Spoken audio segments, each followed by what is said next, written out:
What's going on, everybody? Thanks for tuning back into the channel. I'm Kevin Duffy. This is Duffy Geeks Out, and I'm coming at you with my review of Black Panther Wakanda Forever. This was the second installment in the Black Panther franchise, the third film released by the MCU this year, and definitely one of my more highly anticipated films. I love the first Black Panther. After the loss of Chadwick Boseman, I was really interested to see what this story was going to be and how they were going to pivot and how they were going to tell the next chapter in the Black Panther franchise, having lost their leading man in Chadwick Boseman. So the trailers came up with this movie. The first one, obviously with No Woman, No Cry, was fucking just beautiful, like a beautiful trailer that I couldn't wait to jump into the movie after I saw that. I thought this was going to be a super emotional and just a deep dive into how people deal when they're grieving while also being a superhero flick. And I thought that's really interesting. I haven't seen a superhero movie like that. I couldn't wait to check it out. They're also introducing in this movie Namor, who is an MCU character or Marvel Comics character, who's basically the equivalent of your Aquaman. And I was interested to see this character on screen before. I've read a few comics with Namor in them. Not a huge Namor fan, so I don't know all the lore about Talokan or whatever his fucking town is, but I really dug the design of Namor when they made him look like a one of the Mayan gods kind of. It's really cool, really fun contrast kind of playing in the the Wakandan African designs of like their costumes and their suits and battle armor, and the way that the Talokanans, because they didn't call him Atlanteans. I think it's Atlantis in the comics, but I'm pretty sure because of James Wan's Aquaman, they were like, let's just not even use the word Atlantis, but probably smart. But I really dug the design of that character, and couldn't wait to see how this was going to play out in the movie. So I'm going to tell you the things I liked about this movie before I tell you the things I didn't like. Unfortunately, there are things in this movie that I didn't like. What did I like? I really loved the Angela Bassett as the Queen. I thought she was just so good. She really kind of carried all the heart and emotion on her shoulders in this movie. This grieving mother who's, lost her child and is just struggling to keep her kingdom together in the wake of his loss, and how much he meant to not only just Wakanda, but the world. And then obviously Shuri, his sister, who again, she's the main character of this movie, basically, and, her dealing with the loss. They did something interesting with her character, which I don't know if it's going to play for everybody, but she doesn't really dive into how she's grieving as much as she dives into her work. She thinks that's what they need, and that might not work for everybody. I thought that arc kind of worked for her for the most part, but and then you got Lupita Nyong'o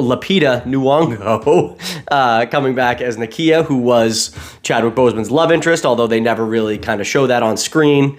She did a fantastic job as Nakia. I really liked her. I actually think she was probably my favorite character in the movie, aside from Okoye, who, again, she's the head of the the guard of Wakanda, and she was very good in the first movie. She's been very good in the Avengers movies when she's shown up, so she was awesome in this one. She's got a big emotional arc in this movie, especially at the end of the second act of the movie, and I thought she did a great job, and yeah, they were really good. Namor was cool when they introduced him. When they introduced him and all his people at first in this movie, so cool. Kind of freaky. Man, they do this thing in the movie where they act as almost like sirens, leading people off their boats into the ocean. Oh man, that was freaking freaky. I thought this movie started off with showing Namor and his people in such a way that it was really cool and really freaky. I dug that.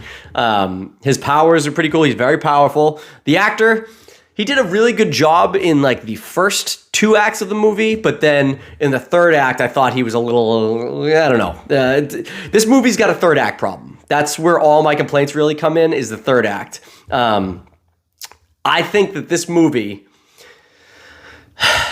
it's hard to say this in the MCU at this state of the game where everything has been so big and elevating. But this movie really needed to be a smaller story, and I think that's where it suffers. The plot of this movie is that humans are the rest of the world's looking for vibranium wherever they can because they can't get it from Wakanda, and they keep just wanting it. And it's an issue in the movie. It's kind of a minor thing that happens, but trying to find vibranium, they find a collection of it at the bottom of the ocean, and that is Namor's vibranium. So they're taking that, and that's what causes Namor to decide he's going to take out the surface dwellers. It's a really weak plot. It's really, really weak, and the movie suffers when it's focusing on this plot line. When the main characters leave Wakanda to get a character, Riri Williams, is that the name? I can't remember the name, but Ironheart. She basically becomes Ironheart at the end of this movie. And they go to get her because she's the one who built the device that could find the vibranium at the bottom of the ocean. And I don't know, that whole plot line takes away from what I wanted in this movie, which I think this movie needed, which is to just focus on these Wakandan characters and how they're dealing with the loss of T'Challa, right? And how they're dealing with what do we do in the loss of the Black Panther? Because they no longer have the herb that creates Black Panthers. This whole movie should have been getting and I'm not going to spoil who Black Panther is because I know it's pretty obvious, but I don't want to spoil it for everybody out there. But this whole movie should have been this character trying to find a way to become the new Black Panther.